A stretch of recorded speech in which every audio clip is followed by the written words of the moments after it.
último encuentro en el marco de este programa que hemos denominado de actualización en investigación y que desde que fue aprobado por resolución 042 del Consejo Directivo del Instituto de Ciencias Sociales, por ahí por finales de mayo, de hecho específicamente el 26 de mayo, y que hoy nos encontramos con el 13º encuentro breve general, pero han sido más encuentros breves.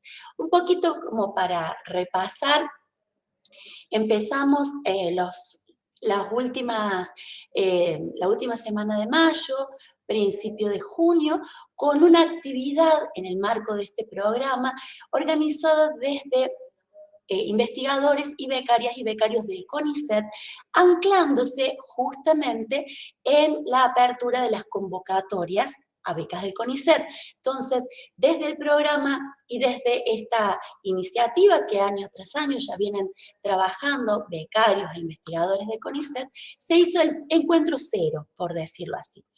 Y después tuvimos 13 encuentros que comenzaron a finales de hecho, a principios de julio, después se interrumpieron por el receso invernal, y después continuaron ya con toda la fuerza a partir de la última semana de julio, mes de agosto, septiembre y octubre.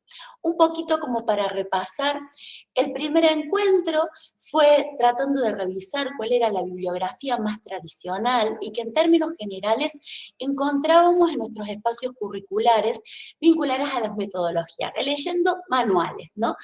Para, en realidad, dar cuenta que si bien los procesos metodológicos hay grandes acuerdos, muchas veces cada autores los plantean, los proponen de diferente manera. Por lo tanto, para pensar que la metodología es un acuerdo con una teoría del hacer, ¿no? Una teoría del método, un concepto del método, una lógica que implicaría eso. Y en ese encuentro, aparte, ese primer encuentro, el doctor Fiorito, que es el secretario de investigación de la universidad, nos permitió observar cómo se configura el sistema de ciencia y técnica de Argentina. Ahí veo que se está sumando Gabriel, ahí le damos la palabra al señor decano. En segundo lugar, el segundo encuentro, ya a finales de julio, estuvo a cargo de Elizabeth Taylor y empezó a trabajar esto, ¿no? De la idea al proyecto. Cómo materializar una primera idea en la escritura primigenia, las decisiones primigenias de un proyecto. El tercer encuentro se vinculó al marco teórico y al estado del arte, donde compartieron sus saberes y su experiencia la profesora Celia Galvalici y el profesor Mauricio Grasso. El cuarto fue en vínculo con nuestra biblioteca y el repositorio institucional a cargo de Paula Fernández y se focalizó en los recursos y principalmente el uso de repositorios, bibliotecas digitales y recursos de búsqueda.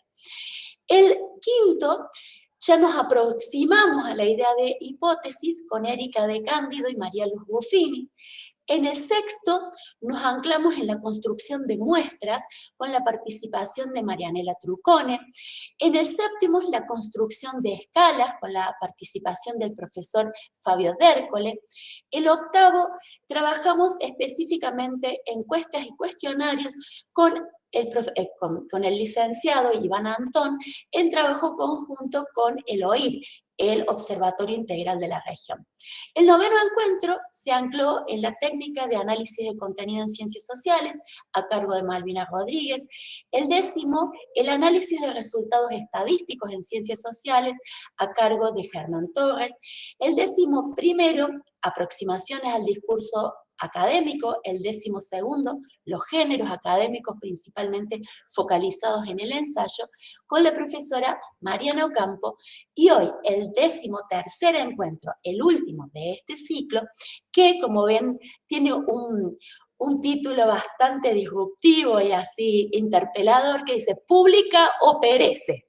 Y ahí le vamos con un gerundio, problematizando qué, cómo y dónde y por qué publicar en ciencias sociales, con la participación de Lucas Aymar y Lucía Budassi, a quien ya vamos a presentar. Pero le quiero dar la palabra al señor decano del Instituto Académico Pedagógico de Ciencias Sociales, Gabriel Suárez. Gabriel, ¿está en sala? Sí, gracias, Carla. ¿Cómo les va? Buenas tardes a todas, a todos. No, 2 minutos pasaba a saludar, me parecía que era importante en este fin de ciclo, que fue una apuesta, como bien relató Carla, en todo lo que se propuso, es una apuesta en fortalecimiento de la investigación.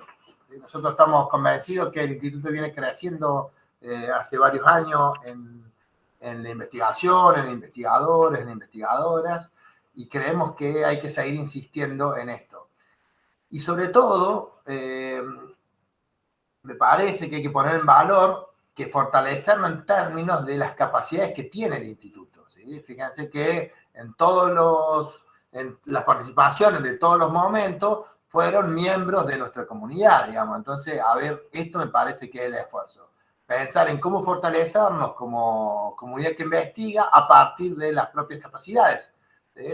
No quiere decir que sea la única estrategia, pero nos parece que esta estrategia estaba en potencial y lo estamos traduciendo en acto. ¿Sí? Lo estamos traduciendo en acto. Entonces me parece que ahí está el desafío.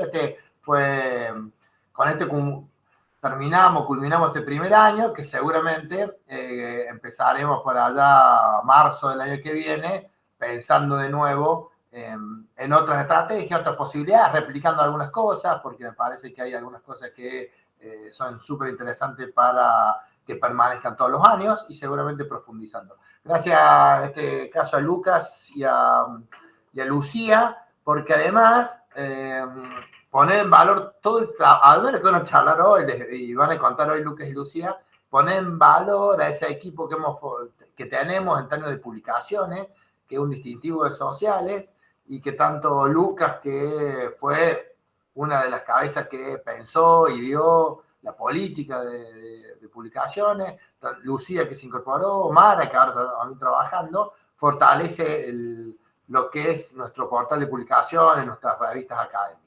Así que gracias a Lucas, gracias a Lucía por el compromiso siempre. Disfruten la tarde, les mando un abrazo. Gracias, Gabriel. Muchas gracias.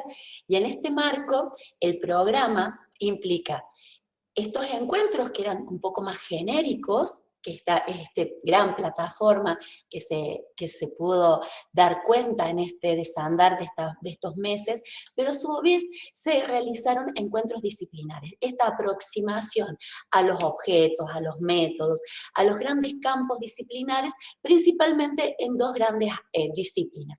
En la ciencia política, a cargo de la doctora Marisu Boneto, y en las ciencias de la administración y las ciencias contables, vinculados a los profesores María Cecilia Fico y Gustavo Sada. Como bien dijo Gabriel, este programa apunta a fortalecer, a actualizar, a potenciar uno de los hitos que está planteado en la gestión, en la misión del instituto, en la misión de la universidad, en la misión del instituto y en la gestión, que era fortalecer la cultura de la investigación en el Instituto de Sociales. Y este es un aporte de los tantos que están surgiendo. Así que gracias nuevamente a todos quienes se fueron sumando. Y ahora me permito, como hacemos en cada encuentro, presentar a los docentes, la y el docente, que van a compartir este encuentro. Vamos a presentar en primer lugar a Lucas Aymar, solo porque está en la columna de este lado, ¿no? Porque lo escribí a 2 columnas, aviso. Es licenciado en Sociología por la Universidad Nacional de Villa María y doctorando en Humanidades y Ciencias Sociales de la Universidad Nacional de Quilmes. Docente investigador de nuestra casa, forma parte del equipo editorial de la revista Raigal y director de la revista Sociales Investiga de nuestra casa y de nuestro instituto particularmente. Sus áreas de interés y participación en proyectos de investigación giran en torno al campo de la sociología política y las acciones colectivas, por un lado, y la sociología del conocimiento en temas vinculados a las nuevas tecnologías y el acceso abierto en el ámbito de las publicaciones digitales. Se ha desempeñado como responsable técnico y editorial en diversas revistas científicas y sitios web vinculados a la investigación, diseñando plataformas y dirigiendo proyectos editoriales, Chasqui en Ecuador, Relarces, Redmis, Agronautas, entre otras. Argonautas, no, agronautas, no, argonautas, por si lo dije mal. Lucía Budassi es licenciada en Sociología, también por nuestra casa, participa en proyectos de investigación en torno al terrorismo de Estado en la UNBM y en la Asociación Territorios Clínicos de la Memoria, TECME. Cursa el doctorado en Semiótica de la Universidad Nacional de Córdoba. Integra el Centro de Vinculación entre la sede Córdoba y la Mutual Carlos Mujica. Se desempeña como editora técnica de las revistas del Instituto Académico Pedagógico de Ciencias Sociales, Raigal y Sociales Investiga. Ninguna de las personas podría estar mejor calificada para cerrar este ciclo que ellos dos. Así que Lucía y Lucas, bienvenidos, tienen la palabra. Bueno, muchas gracias. Primero a las palabras de Gabriel. Buenas tardes a todos. Muchísimas gracias también por tus palabras, Carla. Para nosotros es una alegría, digamos, por lo menos de mi parte, sé que la comparto con Lucía. Y un desafío también. Agradezco que aclaraste que este no es el encuentro número 13, porque somos muy cabuleros y el 13 es de mala suerte, así que en realidad el 0 lo vamos a contar, este sería el encuentro número 14. Y bueno, agradecerles mucho sobre todo la oportunidad de contar por ahí lo que pensamos y hacemos desde ese espacio muy particular que es el de las publicaciones científicas digitales que tiene el instituto. Así que de mi parte muy agradecido y bueno, también con mucho orgullo por haber formado parte de este ciclo, digamos, de encuentros breves, donde has nombrado un montón de compañeros, colegas y gente muy formada, la cual es un orgullo estar formando parte de ese grupo desde este último, y mucha responsabilidad por ser el último encuentro. No sé si Lucía, de tu parte, saludar antes de empezar. Sí, agradecer a las compañeras y los compañeros presentes y también mencionar a Mara Daros, que Gabriel lo mencionó ahí, que es parte del equipo de la revista de Sociales Investiga y también en buena parte colaboradora en el equipo editorial de Raigal, así que mencionarlo también. Bueno, si te parece yo arranco, Lucía, después nos vamos complementando. Un poco lo que pensamos con Lucía para poder plantear la charla de hoy, en que en realidad, bueno, vamos a tratar de no extendernos mucho.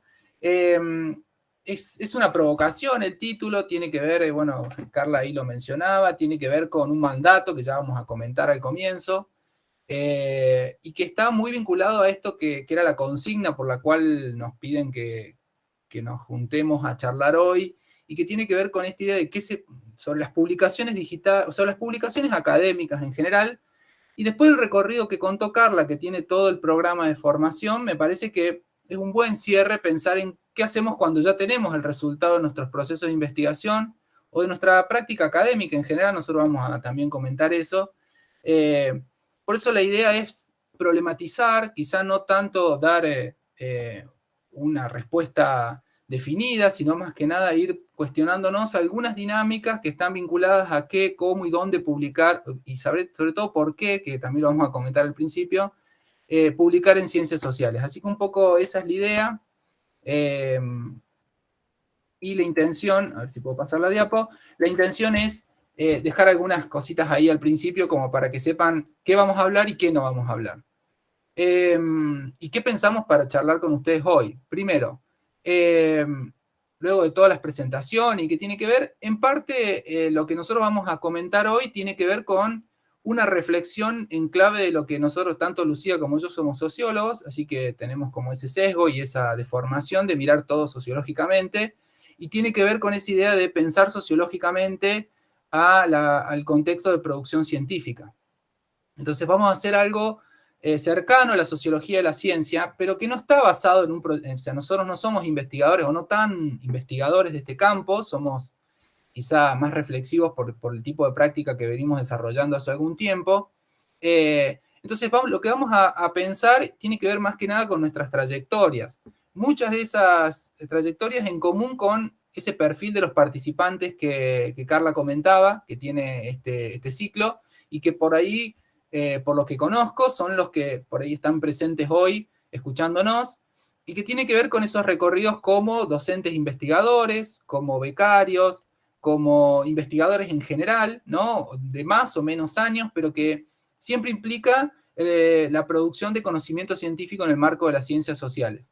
Como nosotros también estamos de ese lado, como productores de conocimiento, como somos docentes, somos investigadores, hemos tenido nuestros periodos de beca, hemos pasado por las distintas instituciones académicas, también conocemos ese recorrido desde aquel lado. Entonces vamos a hacer alguna reflexión desde esos saberes prácticos, pero tuvimos la suerte en algún momento de estar del otro lado de la vidriera o del mostrador, y también vamos a hablar de cuáles son las reglas de juego de las publicaciones académicas, que es un poco el modo en que nosotros podemos aportar a esa práctica que es la de publicar, básicamente. Entonces, vamos a hablar un poquito, no desde el punto de vista de los editores, sino desde el punto de vista de los autores, cuáles son las reglas de juego que hay dentro de la dinámica o el entorno en el cual juegan determinados elementos a la hora de definir y de buscar estrategias para publicar. Así que, la última aclaración, nosotros, por la inscripción que tiene y por nuestras propias trayectorias, esto está pensado para las ciencias sociales y humanas. Muchas de estas cosas que vamos a decir acá, claramente son válidas para otras ciencias, las ciencias naturales, las ciencias exactas, etcétera, digamos, pero para nosotros quizá haya algún sesgo puesto en las ciencias sociales y humanas, que son las que por ahí nos dejan, o las que hemos transitado. Así que bueno, la idea es esa, pensar en un perfil de participante. Después, si quieren, podemos charlarlo sobre el final, o puede haber preguntas y decir, miren, lo que dijeron a mí se me ajusta o no se me ajusta tanto, porque vengo de tal disciplina, pero en general pensamos en esto: docentes, investigadores, becarios, que están en el ámbito de las ciencias sociales y que están interesados en publicar, o que les interesa publicar porque es parte de su práctica cotidiana luego de sus procesos de investigación. Así que eso es lo que hemos pensado. Entonces, bueno, ¿de qué se trata? Vamos a tratar de responder a un conjuntito de preguntas ahí. Ya decíamos, un título alternativo menos llamador, podría haber sido Saberes y Atajos, bueno, no sé si menos llamador, Saberes y Atajos para sobrevivir en el sistema de acreditación académica, ¿no? Algo de eso vamos a hablar al principio. Y vamos a tratar de pensar, ¿por qué publicamos? Que es algo que quizá no problematizamos mucho. La pregunta es, ¿por qué publicamos en realidad? ¿Por qué estamos interesados en que lo que hacemos se publique? Probablemente las respuestas que ustedes tengan vengan mucho de la metodología, la necesidad de comunicar los procesos de producción de conocimiento científico, pero también ahí aparecen algunas reglas del campo de la comunicación científica que nos pueden llegar a problematizar esa idea de por qué publicar. Así que vamos a jugar un poco con esa idea. Y la segunda cuestión tiene que ver qué publicar y en dónde. ¿Cuáles son los criterios que podemos utilizar para poder definir qué vamos a publicar y dónde nos conviene o no, o dónde podemos publicar en función de lo que hemos escrito? Porque no todos los procesos de investigación son iguales y no todas las experiencias dentro del ámbito académico son iguales. Por lo tanto, también existen diversidad de textos, ustedes lo vienen trabajando, seguramente lo han charlado en los encuentros anteriores, con respecto a cuáles son las particularidades del texto académico, de los posibles textos académicos que circulan. Entonces eso también va a ser un criterio a la hora de definir qué publicar y dónde publicar. Así que un poco, bueno, esa es la breve presentación que habíamos hecho. Entonces vamos a empezar por la primera pregunta, o el eje 1 que pensamos, que es, ¿por qué publicar? Entonces vamos a problematizar esta idea de que nosotros tenemos que publicar. Somos investigadores, somos becarios, somos tesistas, somos estudiantes, y existe y empieza a aparecer esa máxima que nosotros usamos para el título, que es perece o publica o perecerás, ¿sí? Que es una máxima muy vieja, pero que se ha ido actualizando. Después vamos a jugar con un meme que la actualiza de manera un poco graciosa, y que tiene que ver con esa idea de que nosotros debemos publicar el producto de nuestro trabajo académico. Lo decimos así en sentido amplio. Entonces, para nosotros hay dos escenarios, vamos a jugar con dos escenarios. Un primer escenario que responde a esta pregunta de por qué debo publicar, yo le pusimos de nombre así, escenario ético-romántico, solo para ponerlo de algún modo más general. Es ese escenario que nos dice que nosotros, y que esta quizás sea la justificación que viene del lado de la metodología de la ciencia, yo también soy profe de metodología, así que jugamos mucho con esto con los estudiantes, la necesidad de comunicar nuestros resultados de investigación pasa por la idea de que la ciencia es parte del sistema de producción de conocimiento que hace que el mundo se transforme, ¿no? Sobre todo nosotros en ciencias sociales, con la idea de nuestro desafío de mirar críticamente el mundo y de hacer que ese mundo social, ese mundo en el cual nos insertamos, sea cuestionado y se transforme. Entonces hay una necesidad ética, si se quiere, o romántica de que hacer público nuestro conocimiento también es contribuir al entendimiento y el desarrollo de la humanidad, ¿no? A ver, nadie se levanta a la mañana y está como súper problematizado con eso, pero todos nosotros sabemos que nuestros proyectos de investigación, nosotros investigamos para eso, investigamos para tratar de explicar alguna porción de la realidad y esa porción de la realidad transformarla en alguno u otro sentido en las ciencias, en general las ciencias, pero las ciencias sociales particularmente, tienen ese objetivo. El segundo escenario, que en realidad no son escenarios contrapuestos, sino que son parte de un continuo, ¿no? Nos movemos en ese continuo, a veces más en un extremo y más en el otro, es el escenario que nosotros llamamos normativo pragmático. Y que tiene que ver con ese, bueno, esto es muy de los sociólogos, a nosotros nos gusta mucho crear estas categorías. Ese escenario normativo pragmático tiene que ver con la necesidad de validar nuestro conocimiento frente a los pares. Eso también viene de la metodología, digamos. ¿Cómo sé yo que lo que hice es válido? Bueno, sometelo al escrutinio por parte de la comunidad científica. Pero a la vez, ese campo disciplinar que mira nuestros trabajos, también nos sirve para acreditar nuestros procesos. Entonces, por eso decimos que es pragmático normativo, normativo pragmático, porque en realidad es parte de nuestra reproducción como académicos. Yo tengo que publicar porque también da cuenta de que vengo trabajando, ¿no? Yo tengo que mostrar lo que publiqué para que me den la beca. Yo tengo que publicar porque me financió la investigación en el Instituto de Investigación y bueno, tengo que mostrar cuál es el resultado de mi trabajo de los últimos 2 años con la plata que invirtió el Estado en mi proyecto, ¿no? Entonces, la publicación o poner en valor aquello que hemos elaborado como parte de nuestro proceso de investigación también tiene que ver con algo pragmático. Si nosotros no publicamos, quedamos fuera del sistema académico. Inténtenlo, pero no, yo le diría no lo intenten, pero en general si uno está mucho tiempo, en los últimos 5 años no escribiste nada, y bueno, te va a costar, por ejemplo, disputar un cargo para la carrera docente, o disputar una beca para el ingreso a una beca de investigación. Entonces, estos dos extremos, el ético romántico y el normativo pragmático, son cosas que no necesariamente están en contra, no necesariamente son opuestas, pero tienen lógicas distintas. Una lógica un poco más instrumental por parte del escenario B y una lógica un poco más vinculada a las motivaciones del investigador, más vinculada a la función de la ciencia en términos más generales, que es el escenario A. Entonces, entre esos dos extremos tenemos algunos mandatos, ¿no? Si queremos sobrevivir en el ámbito académico, la lógica ético-romántica tiene que ver más que nada con reflexionar, conocer, criticar y comunicar, porque es nuestro deber como investigadores, ¿no? Nuestras producciones bajo este escenario deben ser comunicaciones o producciones de calidad y circular por lugares donde hagan la diferencia. Esto es priorizar la calidad, quizá la cantidad, la precisión sobre la velocidad de publicación, ¿sí? Esto, es decir, voy a aguantar, voy a terminar mi tesis a pesar de que me lleve 5 años y cuando publique la voy a publicar como libro. Bueno, en esos 5 años quizá no publicaste otra cosa porque estabas dándole mucho más bolilla a otras cuestiones que al escribir.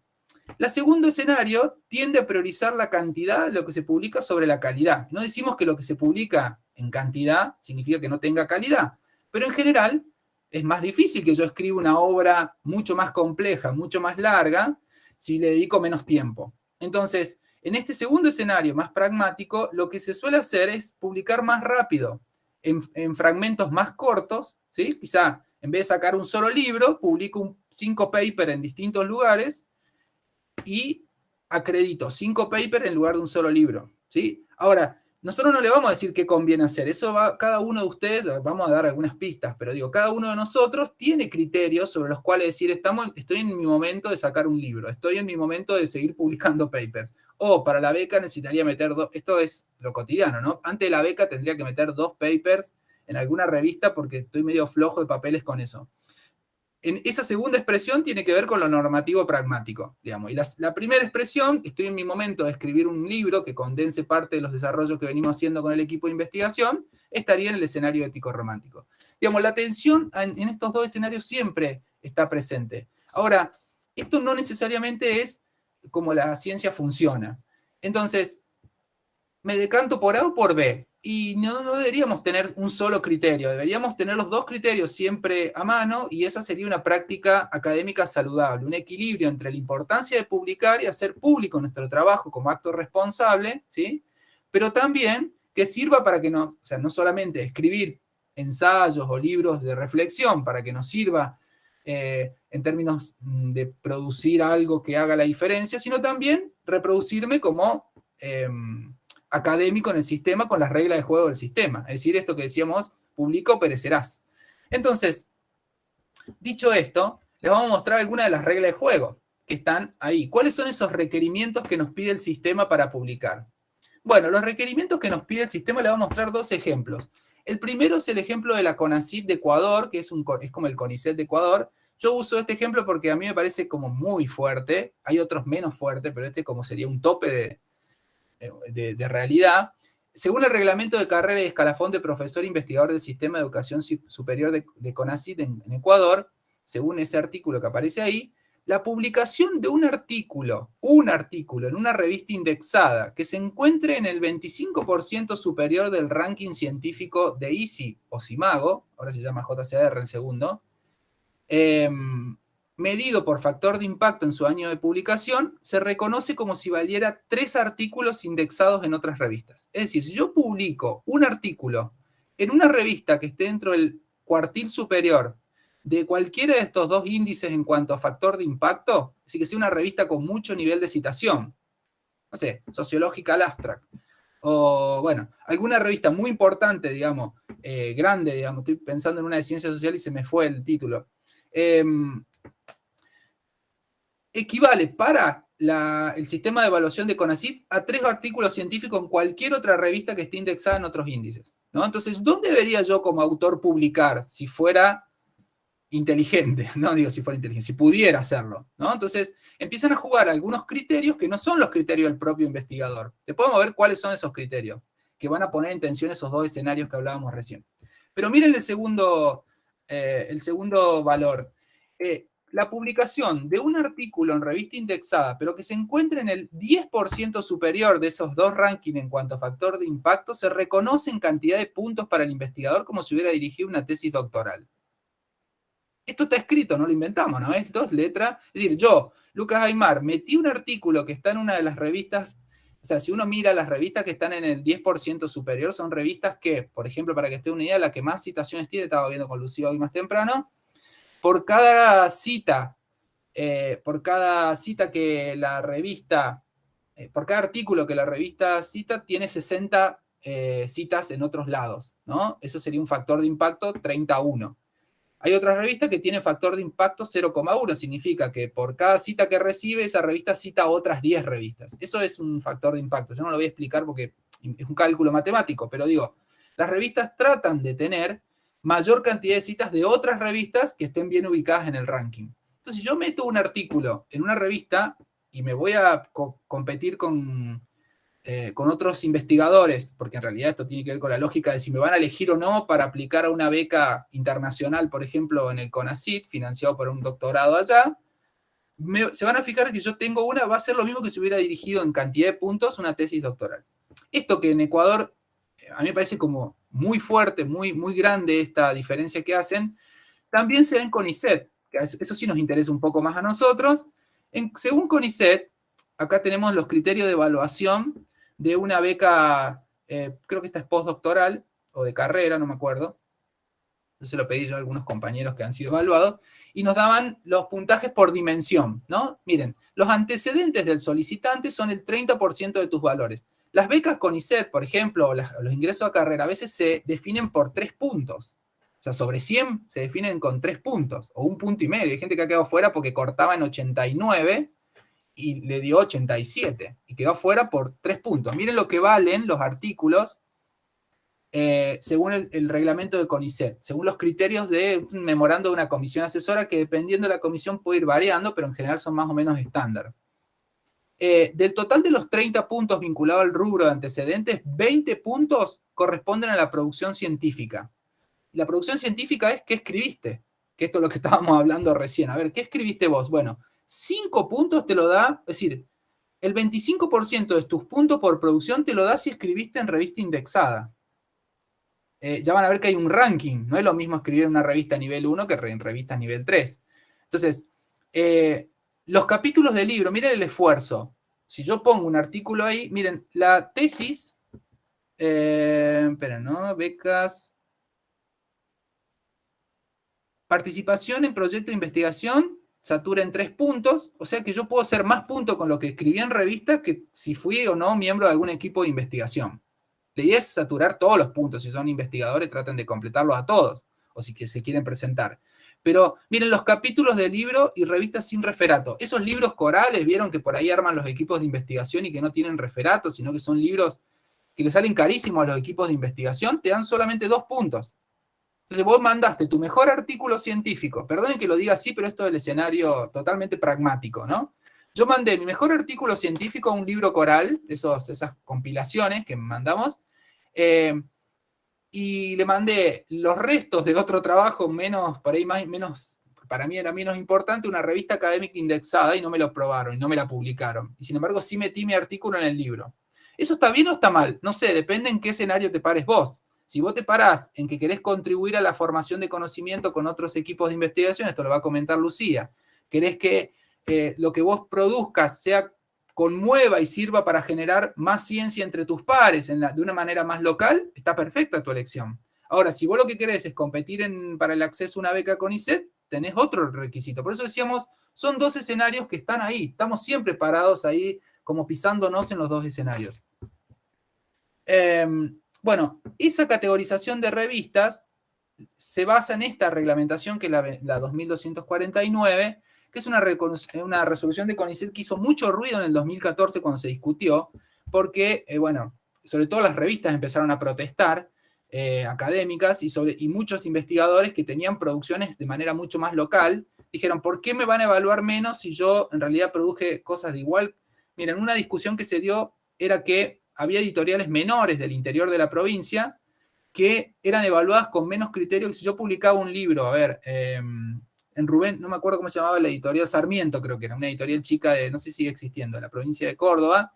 Si yo publicaba un libro con Sarmiento Editores y me lo evaluaban menos que si yo lo publicaba con, qué sé yo, Fondo de Cultura Económica. Entonces, ¿por qué? Si el libro es exactamente igual en calidad, es un muy buen libro, pero bueno, depende de dónde lo publiques, te decían, esto mismo pasa con las revistas. Entonces, en sintonía, miren lo que dice la resolución, en sintonía con las prácticas generalizadas de la comunidad internacional de investigadores y considerando los estándares de calidad, empezamos a hablar de calidad académica, ¿no? Que es una cosa durísima y difícil de definir, pero que bueno, hay unos criterios internacionales que están ahí dando vuelta. La inclusión de revistas en esos índices, basada en criterios explícitos de evaluación, todas las revistas quieren estar en esos índices, hace que, bueno, ahí pone algunos criterios, los artículos científicos que se publican sean evaluados en función de dónde. Y estos son los niveles. Si vos tenés una publicación en una revista que está indexada en Scopus, ERI, Cielo o Circa, digamos que son por ahí los más internacionales, vas a estar en las revistas de nivel 1. Obviamente tus publicaciones van a valer más. No es lo mismo tener un artículo en estas revistas de nivel 1 que tener 4 artículos en estas revistas. Después cada comisión, a diferencia del CONACYT, el CONICET deja esto a las comisiones evaluadoras que digan a ver cómo evalúan, pero sí pone un criterio de que no todas las revistas son iguales. Entonces, si estás en Redalic es mejor que si estás en Claxo, en la biblioteca virtual de Claxo, que está entendida como nivel 3. ¿Sí? Esto que en realidad, por ahí nosotros como investigadores, es muy probable que lo que yo estoy diciendo ustedes ya lo sepan, que funciona así, conviene pero lo importante es que lo pongamos sobre el papel, porque esto está arreglado. Después uno dice, yo he tenido compañeros o colegas o gente conocida que no ha entrado con ICE y dice, che, si yo tenía como 20 publicaciones, ¿por qué no me dieron, no saturé los puntos de publicaciones? Y la pregunta es, ¿dónde publicaste? Para ver si eso saturaba puntos o no, en ese criterio de 20 puntos. Entonces, para no quedarme mucho colgado con esto, que a mí me gusta, pero por ahí nos vamos mucho tiempo, esta idea de por qué publicar se mezcla un poco con las reglas de funcionamiento del campo científico, ¿no? Esto que estamos mostrando nosotros son las reglas de evaluación de las publicaciones y obviamente de los artículos que se publican. Entonces, la mayoría de los organismos, no todos, pero muchos organismos de promoción docente, de categorización, de carrera, de becas, utilizan estos criterios a pesar de que muchas veces no están reglados, no están en la norma, pero funcionan de hecho. Los investigadores o las comisiones evaluadoras usan estos criterios de hecho, ¿no? Segundo, que dependiendo de la institución y el tipo de evaluación, siempre se considera que la publicación debe ser una actividad constante. Este es otro criterio de hecho. No sirve si vos publicaste hace 20 años, al menos esto es un mandato de la academia en general. Siempre se toman los últimos 5 años, últimos 3 años, va a depender de, por ahí Carla lo puede decir mejor que nosotros, pero siempre hay un criterio de los últimos años. O sea, vos podés tener muy buenas publicaciones, pero si las hiciste hace 20 años, bueno, hay que seguir, digamos. Entonces hay una idea de publicación constante como mandato. Y tercero, estos criterios, las universidades también son rankeadas en todo el mundo en función de cuánto publican y dónde lo hacen, ¿no? Entonces, como investigadores, también nuestras instituciones, que es parte de lo que nosotros estamos charlando y estamos viendo, que es importante publicar, no solo en las revistas de nuestra propia institución, sino en otras revistas que tengan buena versión, porque nuestra universidad va a ser evaluada también en función de lo que se produce. Entonces, bajo estas reglas de juego, hay algunas cuestiones. Yo voy a usar esta cita, o elegimos esta cita de Mora y Naidoo, porque me parece que tiene que ver con alguna discusión. La vamos a dejar sentada la discusión y vamos a pasar a otra cosa, pero hay una idea de hiperproductividad. Bueno, leo la cita y después la comentamos. Medida en términos cuantitativos, la hiperproductividad se ha transformado en un fin que reduce la contribución del académico y la valoración de su trabajo al conteo de artículos publicados en revistas indexadas de alto impacto.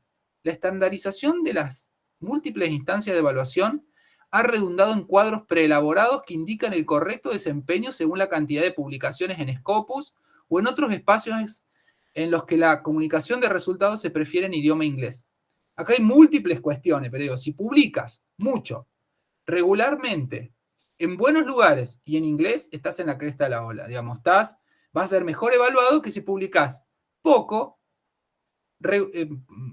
digamos, a borbotones, no regularmente, y lo haces en lugares quizá mucho más locales. Esto ha llevado a hacer una crítica monstruosa, se lo voy a dejar planteado como una crítica al sistema de producción científica. En realidad lo que hay acá es una mercantilización de la producción científica o un capitalismo cognitivo, son términos que algunos autores vienen usando, y sobre todo una cuestión que también tiene que ver con las regiones, ¿no? Acá hay un colonialismo académico monstruoso, es decir, todos los rankings mejor evaluados son rankings europeos, miren lo que les voy a mostrar. Ranking europeos y ranking norteamericanos, generalmente en habla inglesa. Esta es una paginita muy interesante que muestra los papers académicos publicados por los distintos. Más grande el tamaño del mapa, más cantidad de artículos científicos. ¿Qué ausencias vemos acá? ¿Quién produce menos en la ciencia? ¿O que produce pero no se visibiliza? Miren África. África está desaparecido, ¿no? También esto podríamos hablar del modo en que la ciencia tiene peso. América Latina está flaquito, está bastante pobre. A partir del 2005, a partir de determinadas cosas, van a ver que Brasil crece un poco. Miren, esto es 2010 y esto es 2016. Miren quién crece. Voy a ir para atrás y voy a ir para adelante. ¿Quién crece? China. Asia crece. No, que se consolida como primera potencia mundial. Yo creo que el año que viene, 2024, ya lo supera Estados Unidos como primera economía mundial. A medida que crece su sistema científico-tecnológico, ¿no? Y esto implica mayor presencia también en los distintos motores de indexación. Esto lo que hace es ver en los principales rankings de dónde son los artículos que más se publican.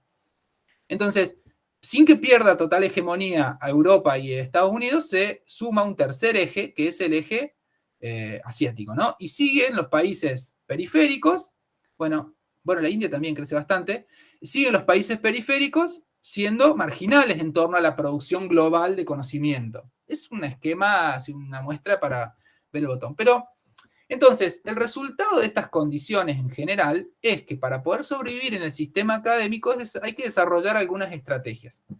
A mí me encantó este meme. Esta es la evolución de la academia en los últimos 100 y pico años, ¿no? En algún momento había que publicar. Hay que publicar porque eso es parte de la producción, o sea, es parte del proceso de construcción de conocimiento. Luego, yo lo dataría hacia mediados del siglo XX, o ahí las primeras décadas del siglo XX hasta mediados de la década del siglo XX, década del 60, empieza a aparecer esta idea de publico perecerás, ¿no? En términos de la organización del sistema académico internacional.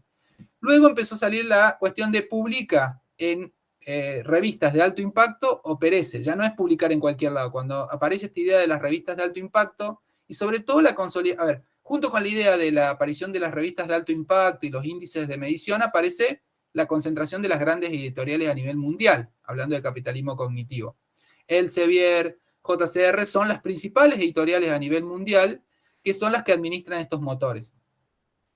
Y en la actualidad, le podríamos decir ya siglo XXI, publica frecuentemente en revistas de alto impacto y tal vez no perezcas. Esta sería la condición actual. Entonces digo, la cosa se sigue poniendo cada vez más compleja. Esta es la tendencia hacia dónde va el sistema académico. ¿Podemos escapar de esto o voy a dejar una luz, abierta una ventanita? Sí, depende, ahora lo vamos a charlar, depende de dónde nosotros queramos publicar, ¿no? Y ahí le doy la palabra, o sea, esto que es tan monolítico, que es la tendencia central, ¿no? Que es lo que marca cuáles son las reglas de la lógica académica, no olvidemos los escenarios, la vamos a tematizar ahora con lo que nos cuenta Lucía. Gracias, Lucas. Bueno, una nota de color, y no tan nota de color de lo que vos estás diciendo, es que hace un rato cuando estábamos preparando un poco o revisando los últimos detalles del encuentro de hoy, entramos a Imago, que es esta página que rankea las revistas académicas, y dentro de las 7 primeras, las 2 primeras son estadounidenses, las 3 primeras de Reino Unido, después siguen 2 estadounidenses. Digo, pensando en lo que decía Lucas de la cuestión del centralismo y del colonialismo editorial. Y para eso, las universidades nacionales ahí hacen una apuesta distinta con las publicaciones propias. Y en el Instituto de Ciencias Sociales, como todos los que están acá, los que veo por lo menos en la pantalla, que conozco, muchos y muchas han publicado en al menos una de las revistas Sociales Investiga del instituto. Entonces, bueno, es una apuesta a generar canales para publicar los trabajos que como investigadores e investigadoras realizamos. Entonces, para pensar en esa decisión que hay que tomar, que es cómo publicar, a dónde y qué publicar. Entonces, como dijo Lucas anteriormente, no todas las revistas valen lo mismo, ni todas las disciplinas probablemente puedan acceder a todas o a cualquier tipo de revista. Si podemos pasar a la próxima diapo, vamos a ver algunas preguntitas acá en relación a esto. Bueno, ¿qué lugares para publicar nuestros escritos académicos de acuerdo académicos o que se desprendan de nuestra labor académica? Porque también podemos escribir ensayos que no están restringidos a quizás la estructura de un paper, de la cual ahora vamos a charlar, pero que también encuentran un lugar para ser publicados, porque no es tampoco o paper o nada. Como decía Lucas, hay otras posibilidades, hay otras ventanas de incluir nuestros trabajos, nuestra escritura, sí atendiendo que si tenemos una beca vamos a necesitar cumplir con algunas cuestiones que nos marca, por ejemplo, CONICET o el instituto o las universidades.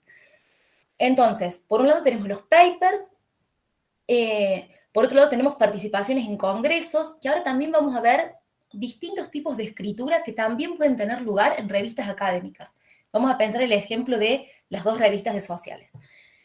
Por supuesto, los libros, los capítulos de libros, que esto es algo muy común en los equipos de investigación, como mencionaba Lucas anteriormente, los informes de investigación o las tesis, que esto tiene un tipo de escritura particular. Por ejemplo, si pensamos en algunos doctorados, los informes que son avances de la investigación, de la tesis doctoral, tiene una estructura muy cerrada, porque hay que dar cuenta de qué se hizo en un año, en octubre suele ser, o noviembre, qué hicimos durante este año en relación a nuestra investigación. No obstante, quizás esto pueda, no del modo del informe, pero pueda ser reconvertido en un artículo o en un texto que tenga lugar en alguna publicación académica. Y por supuesto las reseñas bibliográficas o notas de investigación, hacer un escrito medio descriptivo en relación a un libro, en relación a un autor, a una obra que sea jugosa de ser publicada, y por eso nosotros le querramos tomar y elaborar una reseña bibliográfica. Esto también encuentra lugar en las publicaciones. Por supuesto, acá lo importante es que cada una tiene reglas propias de producción y mecanismos para su evaluación, aprobación y publicación, que los vamos a charlar ahora mismo. Si podemos pasar a la próxima. Bien, entonces, cuando nosotros queremos publicar algo o tenemos algunas notas que nos parecen que pueden ser convertidas en un texto para publicar. Entonces, pensar por un lado en qué etapa del proceso de investigación nos encontramos. Si vamos a publicar un avance de investigación, es importante que esto esté aclarado tanto a los editores, que nosotros le mandemos el artículo, como quizás en un pie de página, para contextualizar al lector, bueno, en el marco de qué fue producida ese artículo, se produjo esa escritura. No obstante, también hay unas cosas que hay que tener en cuenta en relación a que no es lo mismo, por ejemplo, un trabajo final para un espacio curricular, en el caso que estemos cursando la licenciatura, o un trabajo final de un curso de posgrado, si estamos haciendo una maestría o un doctorado, que nos puede haber ido muy bien en términos de nota o en términos de cualificación, cómo el docente o la docente nos hizo las devoluciones en relación a ese escrito, esto no es necesariamente traducible a la publicación. Por ejemplo, en Sociales Investiga que hay una política de no rechazo de artículos, sino de trabajar para el mejoramiento de los artículos. Se evalúan y muchas veces son devueltos a los autores o autoras en más de una ocasión. Porque, sobre todo en los autores que recién comienzan su trayectoria en el ámbito de las publicaciones, muchas veces hay algunas correcciones que hay que ir puliendo. Entonces vamos a tomar el caso de Sociales Investiga, sobre todo en la parte de ideas en papel, que es la sección pensada para los estudiantes.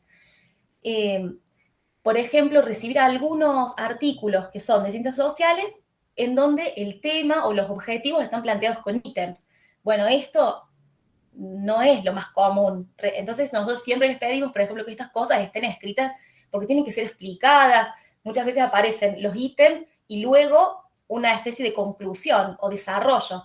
Bueno, tiene que haber, esto que parece una pavada, pero a veces en el ámbito de un espacio curricular se entiende y está perfecto y es aprobado, pero no en el ámbito luego de la publicación. Entonces no es traducible de manera inmediata.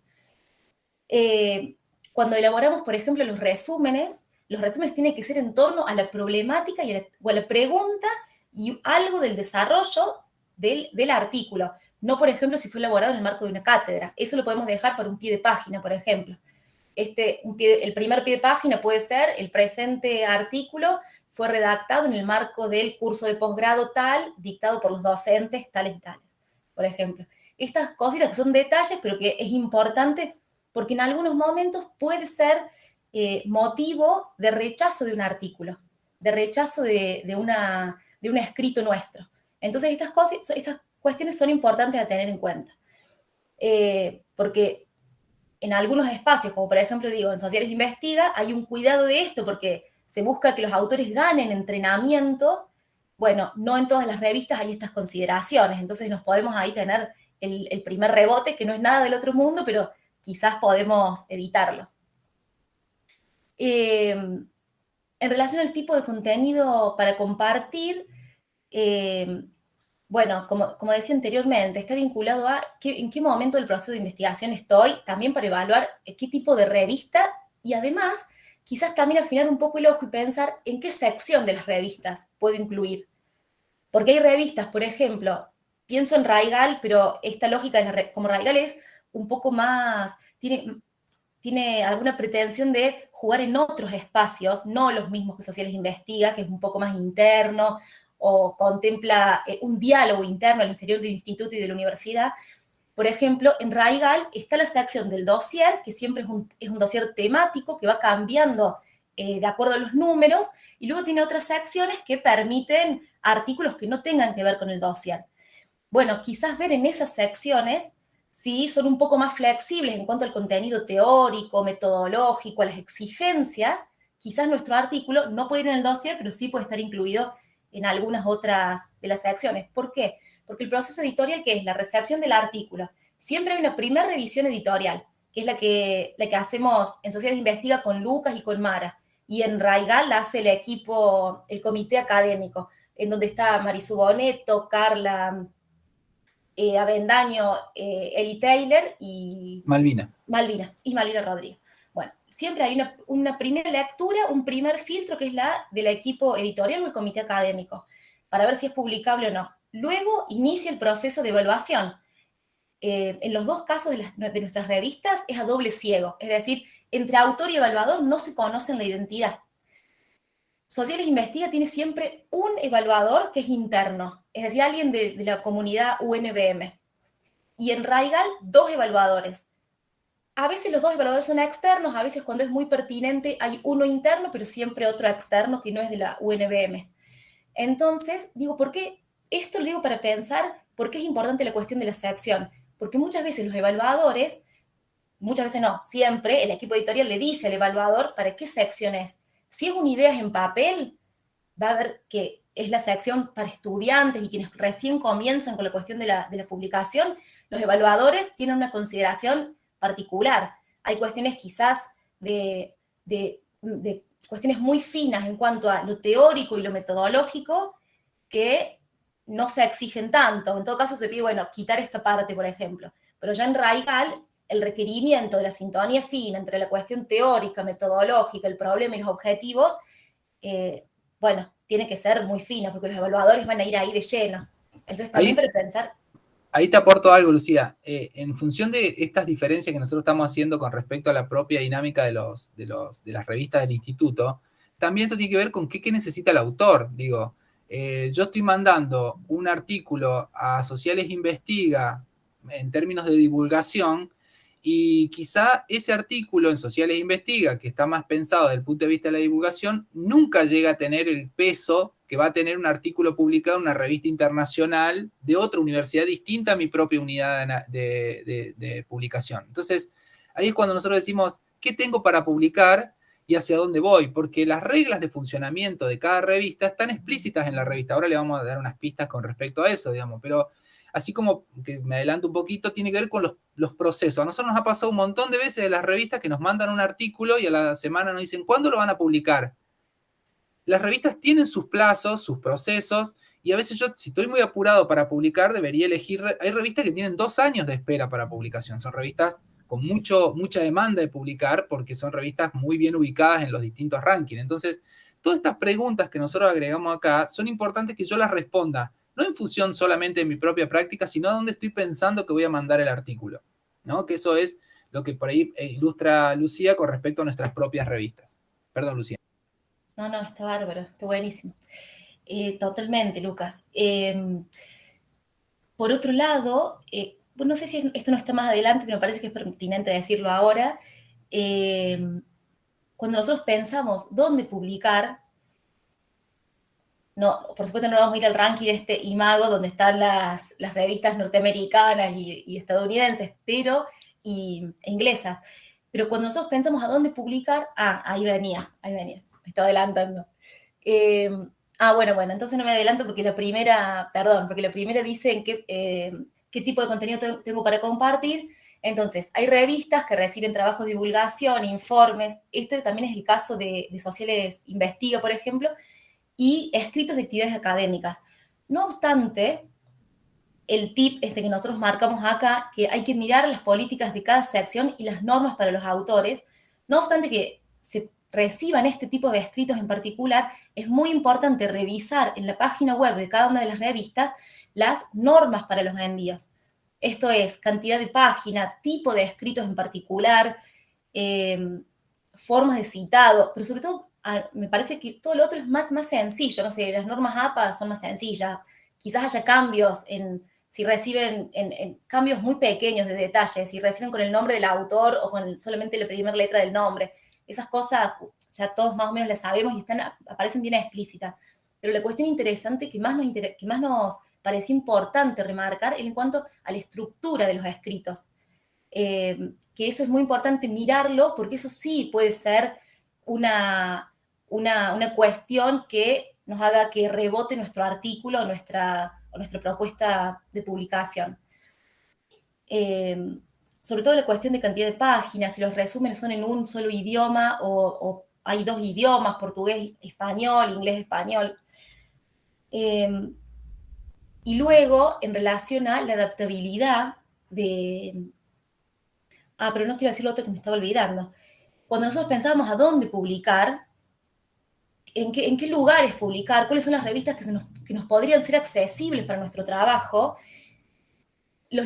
¿con quiénes podemos contactar? Bueno, ver a dónde publican nuestros colegas, a dónde publica la gente que integra el equipo de investigación, los directoras, becarios, investigadores de nuestros equipos de investigaciones, a dónde publica la gente que está investigando nuestros temas, los profesores o profesoras que nos dan un curso de posgrado, por ejemplo, que lo hemos elegido porque tiene mucha afinidad teórica o temática con lo que nosotros estamos haciendo. Bueno, ver dónde publican autores o autoras que quizás nosotros no conocemos personalmente, pero que sí leemos. Entonces, eso siempre son pistas para ir pensando, porque tiene una ventaja esto, que nosotros sabemos que seguramente nos vayan a leer personas que están interesadas en el tema, que hace mucho tiempo vienen trabajando en el tema, y quizás hasta podemos tener un intercambio en algún momento. Por eso ir rastreando a dónde publica gente que nosotros leemos, gente con la cual trabajamos, puede ser una pista interesante para empezar a publicar, pensar a dónde. Después, en cuanto al tiempo de preparación del escrito, en cuanto a la adaptabilidad de un escrito, bueno, en cuanto al tiempo que nosotros necesitamos que esté publicado, es lo que Lucas mencionaba anteriormente. A nosotros nos ha pasado en Raigal y en Sociales Investiga, en las dos revistas, sobre todo ahora que cerraban las fechas para la beca CONICET, que los artículos que estaban aprobados, hemos entregado, por ejemplo, certificados de aprobación de los artículos, no de publicación, pero sí de aprobación, para que pudieran presentar todos los compañeros y compañeras que necesitábamos completar esa documentación. Entonces, eso con relación a los plazos que suelen ser largos. Y en relación a la cuestión de la adaptabilidad, siempre ir a mirar donde nosotros queramos publicar las directrices para los autores. Ahí hay un punto clave, porque entre revista y revista hay diferencias, hay matices, y que siempre es interesante poder intentar cumplir algo de esto para al menos tener la evaluación, porque esa instancia de evaluación, y esto me parece que lo podemos plantear tanto como en mi caso, muy, muy incipiente autora, pero sí lo digo como editora, porque ahí sí tuvimos un trabajo muy fuerte, es un proceso enorme de aprendizaje. Recibir la evaluación de un artículo que te evalúa alguien que fue escogido o escogida porque está dentro de tu área, pero que no sabes quién es, ni esa persona que te leyó tampoco sabe quién sos vos, tiene ahí un plus para impulsar nuevamente la escritura, la lectura, que es un proceso que nos parece que está buenísimo. Así que bueno, no sé, alentarnos a eso. ¿Pasó? ¿Seguimos? Sí, por favor.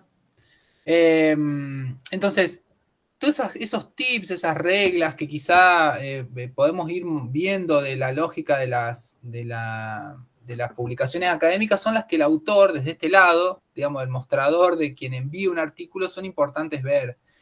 ¿Por qué lo marcamos? Por ahí son cosas muy de perogrullo. Ustedes van a decir, y sí, todo esto nosotros lo hemos hecho alguna vez, pero no es una práctica común. Los autores suelen, sobre todo en ese cruce de, voy a volver para atrás, que bien iba marcando Lucía, digamos, si la primera parte de la charla quedó como muy pragmática, muy normativo-pragmática, porque hay que publicar para no perecer y qué sé yo, toda esta parte de la charla tiene que ver con ese otro escenario, que es el escenario de ¿qué quiero hacer yo con lo que produjo? Digamos, con lo que he escrito. ¿Necesito vínculos con otros investigadores? ¿Necesito que me lean otros colegas? Esto que dice Lucía con respecto a la evaluación.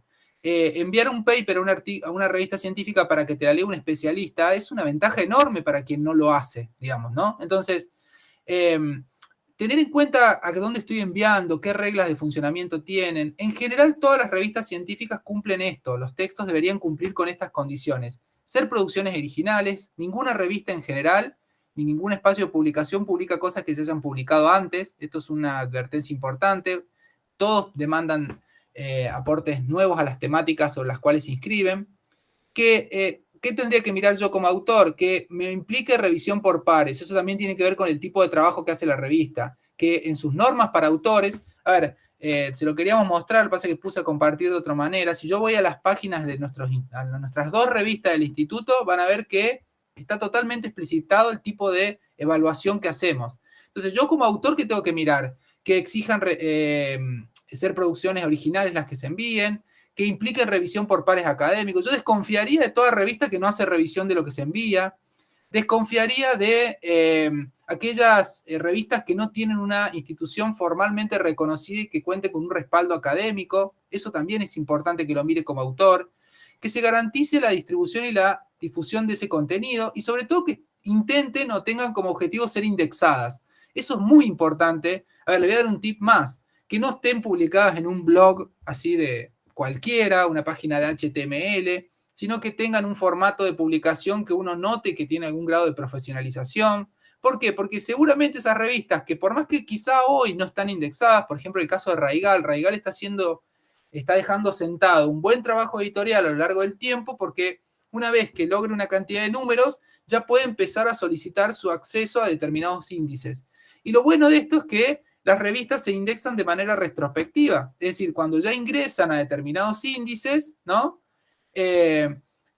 Yo ya sé que ese artículo que mandé a esa revista se va a evaluar diferente con el tiempo. Va a ser una revista bien ubicada. Entonces, todos esos criterios generales que por ahí Lucía fue contando, qué mirar de una revista, dónde publicar, nos hacen tener lugares que pueden llegar a ser preferibles frente a otros, ¿sí?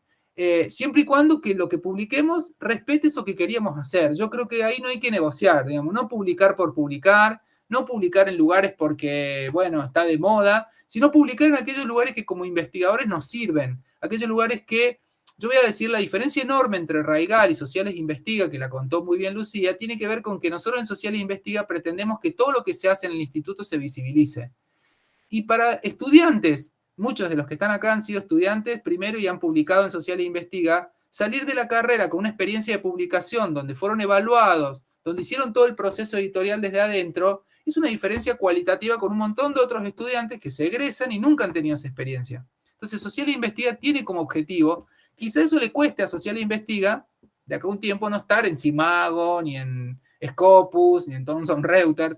¿Por qué? Porque es muy endógena, es una publicación que publica cosas de los propios miembros de su institución. Pero la función de Sociales Investiga no es ser una revista clase 1. La función de Sociales Investiga, esto lo digo como parte del equipo editorial, es darle rodaje editorial a los miembros de nuestra comunidad, visibilizarlas. El otro día hicimos una nota con el canal y contábamos esto. ¿Qué sé yo? La gente del canal, ¿por qué no cuenta su experiencia de trabajar en un canal universitario? Ser parte de la experiencia de narrar la institución, por decirlo de algún modo, y de ir contando y ir generando estos mecanismos, estos ejercicios que como autores necesitamos tener, es decir, mandar, esperar la evaluación, corregir, que te vuelvan. Y después nosotros en Social Investiga fomentamos mucho también que nos leamos entre nosotros, es decir, recibimos la publicación, se egresan, es becario, le hacemos leer el trabajo de otro, a veces empezaron como mandando un artículo y ahora ya están evaluando el de algún compañero, ¿no? Entonces, esas dinámicas son importantes desde el punto de vista institucional con el objetivo que tiene la revista. El objetivo de Raigal es otro, el objetivo de Raigal es posicionar a una serie de discusiones en el campo académico más amplio.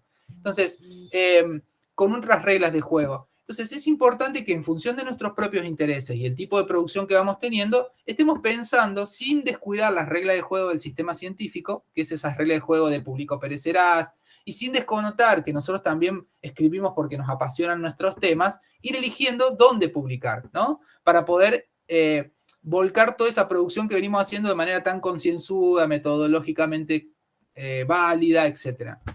Entonces, venimos hablando de que no todas las revistas son iguales, que las revistas se clasifican por criterios de calidad, ¿no? En distintos motores de indexación. No nos vamos a meter muy a fondo con esto, solamente pensar. Si yo quiero mandar una publicación, quiero mandar una publicación en una revista científica y dudo de la calidad de esa revista científica, buscarla en los índices.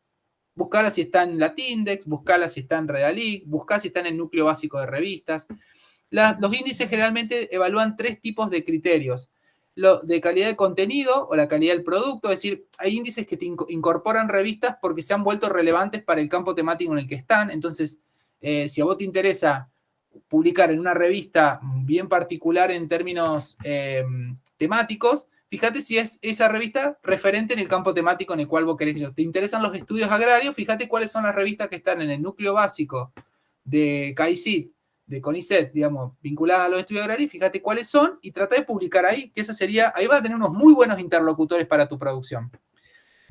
Segundo, los criterios formales, que es lo que yo mencionaba con respecto al proceso. La revista dice cuáles son las normas editoriales, dice claramente cuáles son sus objetivos, dice, esto como autores tenemos que aprender a leer eso, ¿no?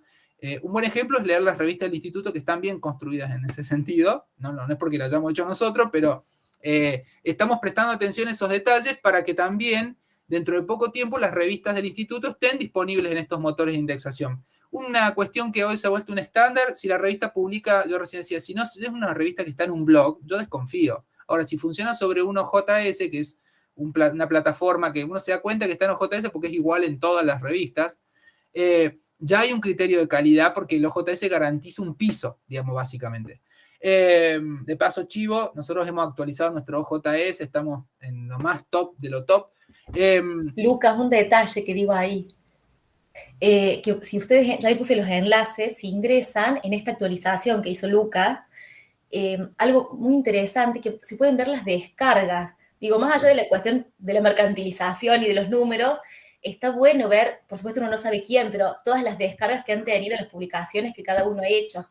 Y está bueno porque a lo mejor, porque eso nos sorprendía cuando charlábamos, que uno no se imagina que algunos artículos, o que la revista puede tener artículos con, en un solo día o en un solo mes, 50, 60, 70 descargas. Porque la pensábamos como algo más chiquito y de repente los números nos han sorprendido, y como autores y autoras también está bueno saber eso. Bueno, y eso tiene que ver exactamente con el punto C, es decir, las revistas que hacen bien su trabajo son revistas que están visibles en muchos lados, digamos. Estar en OJS garantiza, yo lo ponía como criterio luego, digamos, hay determinados repositorios, Dialnet, Latindex, Cielo, Redalit, que serían como los que por ahí, para el habla hispana, saliendo no de la lógica esa academicista, mercantilista, capitalista, cognitiva que mencionábamos antes. A mí, como investigador, me interesa circular por América Latina, poder leer trabajos de América Latina, poder dialogar con mis pares. No me interesa tanto, obviamente me encantaría que me citen en alemán, pero difícilmente si yo no escribo en alemán o no escribo en inglés, y puedo renunciar a eso, yo no tengo ninguna necesidad de someterme a esa máxima colonialista. Digo, lo podemos discutir hasta el infinito a esto, digo, pero si yo pretendo ser leído y transformar mi realidad, me interesa ser leído y circular por determinados lugares de mi América Latina, por decirlo de algún modo. Entonces, buscar esos portales que son, quizá acá nosotros mencionamos algunos, y que son los que evalúan a las revistas. Latindex, Redalit son súper rígidos. La Redalit tiene 62 criterios de calidad para las revistas, o sea que si las revistas están ahí, son revistas de muchísima calidad editorial, que vienen haciendo bien las cosas durante muchos años. Ese es el objetivo de Raigal, por ejemplo, entrar en estos lugares. En Dialnet ya estamos. Obviamente, si tenés la oportunidad de entrar en los índices con indicadores de impacto a nivel internacional, bueno, no es una mala idea también. Hay revistas, si uno mira, no son muchas las revistas en América Latina y en Argentina que estén en estos espacios. Pero sí es importante que uno lo tenga como horizonte, digo, ¿dónde mando a publicar? Y mando a publicar en aquellos lugares. Tenemos que aprender eso como autores, sin desconocer que tenemos otros espacios para. Por eso nosotros no descontábamos la idea de que sigamos armando libros, publicando capítulos de libros, escribiendo reseñas, poniendo ensayos o discusiones. Para eso tenemos a Sociales Investiga. Digo, discutamos ahí, contemos lo que estamos haciendo. Hicimos una entrevista, nos gusta cómo salió, es buena para problematizar algún campo, publiquémosla en ese espacio. La idea del instituto es dar esa apertura para que también esas cosas no se pierdan y queden sin tratamiento. Entonces, tener en cuenta esos criterios nos ayuda también a elegir mejor en qué revista podemos publicar. ¿Qué mirar en las revistas? Así lo decimos muy rápido.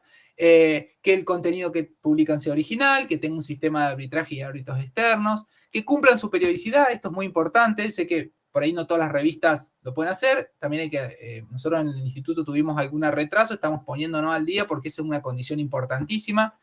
Que estén claramente identificados los autores, que tengan resúmenes y palabras clave en 2 idiomas, que tengan claramente identificados las instrucciones de los autores, y que, como decíamos antes, que sea una revista con un aporte institucional importante y que tenga un consejo editorial. Todos estos temas están, bueno, y obviamente sí puede ser que esté indexada o que tenga la calidad para ser indexada en el futuro. Esto es muy importante, que yo elija las revistas en función de estos criterios, porque me van a permitir, al valorar, digamos, al trabajar con revistas que tienen un alto nivel de calidad editorial, estoy valorando también mi propia producción al enviarla ahí. Digo, poniéndonos en. Esta misma recomendación la podríamos hacer para los libros. Si van a editar un libro en un equipo de investigación, busquen un comité editorial que les haga un arbitraje, que esté claramente construido, ¿sí? Que sea un libro que no quede, que se hagan 50 copias y quede en un cajón, que sea un libro que circule. acá no hablamos de licencias, pero generalmente si yo lo dejo libre con licencia de acceso abierto, el libro circula con mayor fluidez y está bueno porque significa que es un libro que va a ser leído. Es decir, hay algunos criterios editoriales que hacen que la producción científica circule con mayor fluidez y obviamente con mayor criterio o mayor calidad editorial. Bueno, le dejamos 2 tips que por ahí son cosas que siempre se preguntan y que está bueno que identifiquemos. Algo que no dijimos porque lo damos como supuesto. No puede haber ninguna revista académica que no tenga ISSN. Así como no sale ningún libro sin ISBN, un ISBN que es el número universal de libro, book number. ISSN es para serial number, es para publicaciones seriadas, ¿sí? Entonces, una revista debería tener siempre un ISSN. Si no lo tiene, duden de la revista, desconfíen, hay algo que no está bien. O sea, yo no mandaría mi producción a una revista que ni siquiera tiene un ISSN, que es un nivel mínimo, digamos, de formalización de la revista. ¿Y qué son los DOI? Esto lo pongo porque siempre nos preguntan, ¿esta revista tiene DOI, no tiene DOI? DOI es un estándar que no tiene que ver con la indexación del artículo, significa número único de identificación digital, o de objeto digital, perdón, de identificación de objeto, que hace que lo que hacen es un servicio que tiene Crossref, que es una empresa, hay varios, han salido otros más, este es como el más estandarizado, pero hace que si la revista compró DOIs, o sea, las revistas deben comprar DOIs, son en dólares y se compran por lotes, ¿sí? No son tan caros, pero bueno, para las instituciones del tercer mundo como nosotros cuestan, digamos, comprar en dólares DOIs, se compra un lote de DOIs y, por ejemplo, Raigal publica todos sus artículos y tiene para asignar 100 DOIs. Entonces, por cada archivito que publica Raigal le asigna un DOI. Ese DOI queda guardado en una red de servidores que si la revista se cae, se rompe, desaparece, se incendia el servidor, los que le editaban se enojaron y la borraron de internet, ese artículo siempre a través de su número DOI está disponible en internet de manera perpetua y para siempre. ¿Qué hace eso? Garantiza que tu artículo siempre esté disponible para cualquiera que lo quiera consultar con el número DOI. Lo cual es algo muy interesante porque las URL, las direcciones de internet, pueden cambiar con el tiempo. Porque cambiaron los servidores, porque actualizaron el sitio. Por eso digo yo, no publiquen en revistas que se publiquen en un WordPress o en un Word, en un blog común, porque generalmente no se sostienen en el tiempo. O sea, van a cambiar y van a cambiar los enlaces, y después en tu currículum vos haces clic en el enlace y no va a ningún lado, es como si no hubieras publicado nada. Y hay que ponerse a rastrear, porque cuando vos lo tengas que acreditar, te van a decir, che, mandame el enlace correcto, los permalink, que también se llaman. Entonces, es importante que, a ver, ¿tiene valor agregado que yo mande mi artículo a una revista que se maneja con números DOI? Sí, para el autor sí es importante, si se puede. No, o sea, no es un requisito excluyente. De hecho, hay muchas revistas que están en los primeros motores de indexación, están Radialink, Latindex y qué sé yo, y tienen sus DOI. Así que no tienen DOI, y sin embargo están bien evaluadas porque son buenas revistas. Lo mismo pasa con esta idea de que funcionen sobre plataformas que puedan pasar metadatos, por eso decíamos recién OJS o los sistemas de publicación. ¿Por qué? Porque hace que las revistas se visibilicen más, y si la revista se visibiliza más, se visibiliza más mi propio artículo que envía esa revista, ¿no? Entonces es importante, a ver, a nosotros como institución, yo ahora me voy a parar del lado del Instituto de Sociales, nos interesa que todos ustedes, todos nuestros investigadores, todos nuestros becarios publiquen sus investigaciones, sus papers, no solo en las revistas nuestras, que ya lo están haciendo y está buenísimo que sea así, sino que publiquen en otras revistas que tengan alto impacto, que estén en los rankings. Y para eso tienen que saber cuáles son esas revistas. Por eso la idea es que, esto es un oficio, por eso decíamos al principio de la charla, esto es como un oficio, uno lo aprende a medida que avanza. Yo he encontrado un montón de gente quejándose porque no le habían evaluado bien los artículos donde los habían publicado. Bueno, si quizá hubieran aprendido, claro, sin olvidarse la pertenencia institucional, no olvidemos que a nosotros nos interesa que ustedes también publiquen en Sociales Investiga, pero nosotros en Sociales Investiga sabemos que vamos a cosechar una serie de contenidos que quizá no vayan en una revista científica de pares académicos, que son los que trabajan en estudios agrarios, que hay 2 o 3 revistas a nivel nacional que están muy bien posicionadas con respecto a los estudios agrarios. ¿Sirve mandar ahí? Sí, también sirve mandar a aquella revista donde queremos discutir, digo, o mandar un trabajo a ese congreso que hace que yo me ponga en contacto con los otros investigadores de mi campo y me enriquecen mi propia formación. Bueno, este conjunto de estándares internacionales hacen que yo tenga en cuenta que para publicar tengo que estar mirando todo. Perdón que nos fuimos un poquito de tiempo, pero entonces, ¿dónde es preferible publicar? Si no voy a publicar en revistas, tratar de cumplir con 4 requisitos. Que los contenidos sean originales, que publiquen libros que incorporen contenidos originales, que incluyan la revisión por pares, que tenga un respaldo institucional, no que sea el libro editado por Juanito, sino que sea un libro que tenga el sello del instituto como parte del apoyo institucional, y que ese libro se difunda. Mejor si es internacionalmente. El Internet nos da muchas facilidades en torno a eso, o la publicación digital. Si son revistas, que hoy vimos es como uno de los estándares para la publicación, todos ustedes como investigadores van a tener que publicar artículos de revistas, tengan en cuenta que estén indexadas en los principales motores de indexación, que eso garantiza la calidad de la revista, porque ahí la incluyen, y obviamente incluya los criterios anteriores, que tengan en cuenta todo esto que veníamos charlando. Bien, y ahora sí cerramos. La ciencia que no se ve no existe es el eslogan de Realic. Y bueno, es lo que nosotros muchas veces decimos en las clases de metodología. Si yo investigo, hice un excelente proceso de investigación, apliqué los mejores, bueno, tengo una hipótesis espectacular, trabajé con un marco teórico abrumador, etcétera, pero no lo mostré y no lo puse en tensión con nadie, realmente ese conocimiento no tiene una utilidad. Incluso ni hace falta que lo mande a la mejor revista científica, digo, que lo ponga en relación con otros colegas, que otros colegas los lean, que otros colegas nos lean a nosotros y nos critiquen, porque de eso se trata y eso nos critiquen en el buen sentido de la palabra. Y esta cita que ponemos de este premio Nobel, que es de física, porque le hicieron una pregunta, porque era un premio Nobel que, bueno, cuestionó porque publicaba poco, en ciencias básicas, digamos, se considera, no sé si vieron la película Una mente brillante, pero se considera que si hasta los 30 y pico de años no hiciste ningún aporte importante, es como que se te está pasando el carro. Justamente lo opuesto a nosotros en ciencias sociales, donde la relevancia se obtiene con la madurez, ¿no? Que tiene que ver con recorridos de investigación más largos. Eso también es un aliciente para mí. Pero, vamos todavía, estoy en carrera. Pero lo que quería decir es que una respuesta que le dan en una entrevista muy provocativamente era que no me preocupa que usted piense despacio, me preocupe que publique más rápido de lo que puede pensar. Me parece que es un eslogan que podríamos utilizar siempre, digamos. Esta desaforación por publicar no siempre es muy saludable para nuestras carreras intelectuales, ¿no? Sobre todo en ciencias sociales. Por eso apelábamos a esta idea de pensar qué tengo para publicar, qué quiero publicar, dónde me conviene publicar ahora, y ser más estratégicos, o sea, sin abandonar ese escenario ético romántico del principio, ser un poquito también críticos y pragmáticos con respecto a la decisión, tomando en cuenta todas estas reglas de juego que tiene el ámbito académico. Y con eso queríamos cerrar como reflexión general de cómo publicar y dónde publicar. Qué poco que se sienten los aplausos si uno no habilita los micros. Miren, perdonen que lo ponga en un concepto tan gourmet. Qué delicia el encuentro de hoy. Qué delicia, Lucas, Lucía, una exquisitez, no solamente por la estructura, por la claridad conceptual, sino aparte por la cantidad de datos, ¿no? La cantidad de datos, de recomendaciones, de miradas. Dejamos abierto, a ver, vamos a abrir el chat, a ver si hay alguna pregunta, pero acá hay algunas cuestiones. Acá dice Juan, cuando ustedes hablaban de dónde publicar, habla de la pertenencia institucional. ¿Preguntas? ¿Quién se anima a abrir su micrófono, a encender, a habilitar su micrófono? Florencia dice, gracias por la info, excelente.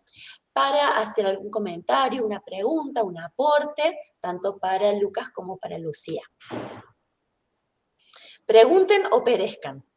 Exacto. Queríamos aclarar que tenemos un montón de tecnicismos afuera, porque en realidad todo este universo de lo editorial tiene un montón de tecnicismos. Yo traté de meter algunos, como por ejemplo los DOI, los códigos, los ISBN, y un montón de otras cosas. Tratamos de aclarar algunos que son los más comunes, como qué es evaluación doble ciego, cosas que por ahí uno no conoce demasiado, pero que asume como naturales y no necesariamente son naturales. Hay muchos modelos de publicación. Como verán, ahí abajo teníamos muchas más diapositivas y solamente pusimos la mitad. Dejamos un montón de cosas afuera que son re interesantes para charlar, pero que tienen que ver con la práctica de investigación y sobre todo con la práctica de publicaciones, que son los criterios. Uno si se mete con eso, y los criterios con los que las publicaciones son evaluadas también dicen mucho con respecto a qué tipo de prácticas hacen, así que ahí Julio dice, ¿en qué mundo nos metimos? ¿En qué mundo nos metimos? Dice Julio, y realmente, ¿no? Willy Dice, muchas gracias, es un campo muy interesante. Lili Costabella, tremenda presentación. Florencia, gracias por la info. Es que en realidad estas son parte de las constricciones. Por eso la idea era poder cerrar este ciclo específicamente con esto que da esta cristalización, esta ventana al mundo. Cristaliza porque lo deja quieto por un tiempo, un momento de la producción. Y eso es una ventana a pares, a los distintos, dentro de los campos disciplinares, a pares, bueno, si pensamos en jerarquía, gente que esté más arriba, más abajo, docentes, otras categorías de investigadores, CONICET, u otras, ahí estamos presentando RAIGAT, u otras entidades que investiguen en otros países latinoamericanos. Y esto es una referencia, ¿no? Esto es una ventanita con las cuales nos presentamos desde nuestras producciones al mundo, ahora que son digitales.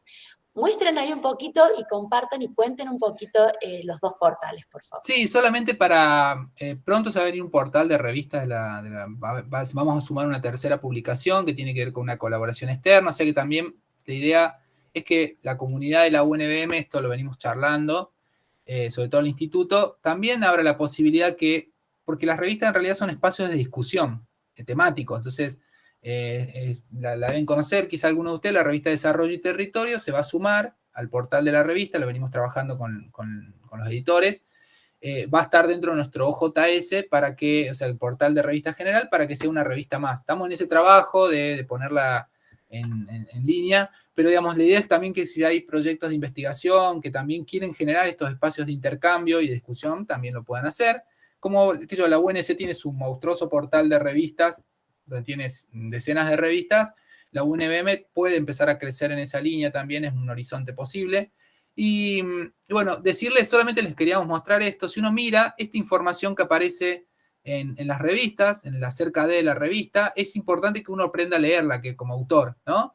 Que el equipo editorial esté respaldado por personas que sean de referencia, ¿no? En el campo académico en el cual se inserta la revista, que en la acerca de la revista se defina claramente la temática, ¿no? Que tenga los objetivos, que te explique claramente cuál es el proceso de evaluación por pares.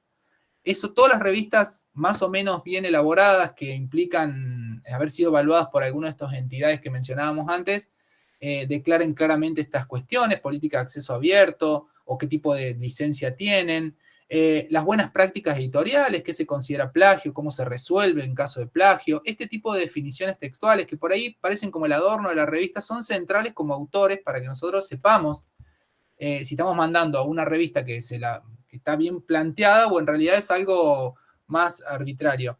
Uno está siempre tentado a decir, envíen a revistas con mayor trayectoria, mayor tiempo, pero hay un montón de revistas nuevas que son una oportunidad también para los autores. Digo, si yo soy un autor que necesita publicación y que hay buenas revistas que están naciendo, es buena idea mandar una revista que tiene quizás no tantos números, por eso no está indexada, pero que se nota que es una revista, por como yo la puedo evaluar, es una revista que en poco tiempo va a ganar un lugar importante.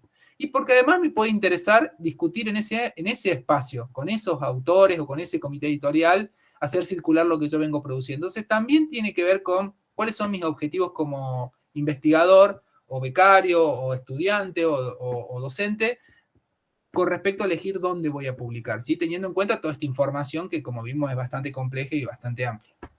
Además tiene una tapa nueva, divina, Raigal. ¿Cómo no publicar en Raigal? La pueden compartir, así la vemos, que es preciosa. Elaborada por Lucas Chami, artista de la ciudad de Córdoba. Ahí voy con hermosa, la... Hermosa, hermosa, realmente. Y las primeras tapas también fueron creadas por una convocatoria, que fue por un concurso a diseñadores, las primeras tapas. Después se decidió darle una nueva estilización, entonces, como bien dijo Lucía, se convocó a un artista plástico. Miren qué hermosa, qué artística. Lucas, no la vemos mucho que digamos. No, estaba tratando de pasar eso. Ahora, más grande, mejor todavía. Ahora se las pongo, pasa que no me dejan la revista. Realmente es preciosa. Ahora sí. Se nota que es una imagen pesada, ¿no? En este sentido. Bueno, la puse a máxima calidad. Bueno. Preciosa. Sí, y de última también, que quizá no lo trabajamos tanto, tener siempre a mano los índices. Yo acá había dejado preparado como si, digamos, para hacer las búsquedas, esto también lo trabajamos por ahí, algunas metodologías. Acá, por ejemplo, en Realic uno puede entrar y chusmear cuáles son las revistas que están, tienen los propios buscadores. Está como funcionando muy lenta Realic, por lo menos en mi máquina. Anda más rápido la página nuestra. Uno puede buscar por revista, entonces también es un tip interesante, ¿no? A ver, ¿dónde publico? Y voy a explorar qué hay disponible por horizontes temáticos, ¿no? Yo puedo buscar por revistas, por temática, ¿no? Por país, puedo buscar por país, entonces eso, de acá ponemos Realic, pero también podemos usar, bueno, yo ahí jugábamos un poco hace un rato con Lucía, el tema de ver esto mismo en el ranking de Scopus, ¿sí? Obviamente esto es un horizonte diferente, pero también uno puede estar explorando acá cuáles son las revistas. Como verán, son casi todas revistas de ciencias naturales las que están en el top del ranking, que son las que dominan el escenario científico. Eso es otra discusión que podríamos dar tranquilamente, ¿no? La discusión entre ciencias naturales y ciencias sociales con respecto a la productividad. Miren los índices de citación que tienen estas revistas. Significa que por cada artículo que publica esta revista, o por cada cita que genera esta revista, recibe 463 citas, lo cual es una bestialidad, es una revista hipercitada, digamos. Entonces, bueno, ese índice no lo teníamos en las diapos y no lo explicamos.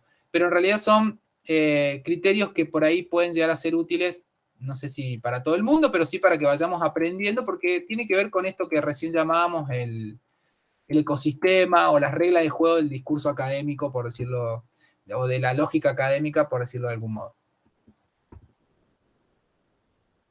Bueno, le damos la posibilidad que comenten. También pueden discutir o plantear, miren, yo no estoy tan parado en lo que ustedes dicen, para mí la ciencia va por otro lado. En realidad nosotros estamos tratando de dar, ¿saben en qué estábamos tentados? Ahora nos justificamos. Estábamos con miedo, al menos siempre cuando lo planteamos, es si damos solo las reglas, queda como que somos hiper a favor de las reglas de la lógica académica. Y no necesariamente es así. Uno puede, conociendo las reglas, encontrarle los lugares, los intersticios, por decirlo de algún modo. Entonces es importante tener algún grado de criticidad o reflexividad sobre esto. Por eso no queríamos dejar la oportunidad de pensar, bueno, estas son las reglas, quizás sean muy vinculadas a la lógica de la hiperproductividad y todo eso, pero bueno, son las reglas con las que nos vamos a ser evaluados. Entonces no hay que perderlas de vista. En todo caso, disputémoslas. Que hay mucha gente trabajando en disputar las reglas del discurso académico dominante. Nos parece que sería también un buen horizonte de reflexión como investigadores tener eso presente. Y de hecho también en muchos espacios académicos se está debatiendo el tema del idioma, el tema de los destinatarios, ¿no? Quienes nos leen, cuántas de nuestras producciones, al ser en castellano y no ser en inglés, no son leídas en otras latitudes, con otras lenguas, por lo tanto, es conocimiento que no se comparte en otros lados, siendo que muchas veces nosotros incorporamos desde el inglés, por ejemplo, muchos papers o muchos artículos y los tomamos. ¿Cómo no? O sí somos leídos y cómo también insertarnos en otras latitudes, ¿no? En otros espacios de discusión. Pero aparte, una cosa importantísima que decía, no solamente es la trayectoria individual, sino que la trayectoria individual está mediada institucionalmente por múltiples trayectorias. Hay carreras que a partir de la trayectoria de sus docentes, ¿sí? Por ejemplo, en publicaciones, constatan las publicaciones que tiene la carrera o la universidad o el curso de posgrado o la carrera de posgrado y desde ahí se evalúa la totalidad. Entonces, fíjense que esto que va en una trayectoria individual retroalimenta carreras, retroalimenta ciclos, retroalimenta posgrado, a partir de lo individual. Y a su vez lo individual se nutre, por decirlo así, de todas las áreas que hacen a la vida universitaria, ¿no? Es como una cosa multilevel, de muchos niveles que se retroalimenta permanentemente con estas reglas, ¿sí? Más de acuerdo, menos de acuerdo, pero son las reglas de juego en que, como diría Julio, en esto estamos. A ver, vamos a leer el chat. Sí, Sofía nos dice muchas gracias, excelente, y Lucía dice gracias compañeras, compañeros, es un gusto enorme. Profesores, para ser respetuosos del tiempo, que no lo hemos sido, pero así que fantástico, porque realmente la clase, el encuentro breve, la clase de hoy, hemos tenido el lujo de que cada uno de estos encuentros breves fueron tan consistentes, tan sólidos, tan densos en el sentido de cantidad de información concentrada, que realmente nos queda, aparte de lo que nos llevamos en cada una de estos encuentros, nos queda muchísima información, que ustedes también saben que Julio, que ahí está, Julio es quien se encarga de hacer después las autoevaluaciones. Y ahí vamos a ver, porque encima va muy, muy focalizadamente. Profes, a ver, Clarisa, excelente encuentro, compañeras, compañeros. Me voy con mucho anotado. También agradezco la posibilidad de evaluar y publicar de nuestras revistas, dos experiencias sumamente enriquecedoras. Y así es, Sociales Investiga tiene una función pedagógica de una u otra manera, no solamente de visibilizar, sino de visibilizar y de generar esta docencia, ¿no? Como bien decía tanto Lucía como Lucas, en el ejercicio de la escritura y de la publicación en revistas académicas, ¿no? De socializar en este ecosistema académico. Lucía, Lucas, a todos y a cada una y uno de ustedes que se han ido sumando en todos estos encuentros, el agradecimiento, no solo en mi nombre, sino en nombre del Instituto Académico Pedagógico de Ciencias Sociales, el agradecimiento a Julio y a Dani, que permanentemente se han sumado, a Joa y a Gaby, que en este momento no está, que siempre han estado participando, haciendo de soporte, y nuevamente Lucas y Lucía, el agradecimiento no solo por este encuentro, sino por llevar adelante este centro de publicaciones de nuestro instituto. Muchísimas gracias, un abrazo enorme para todos, para todas.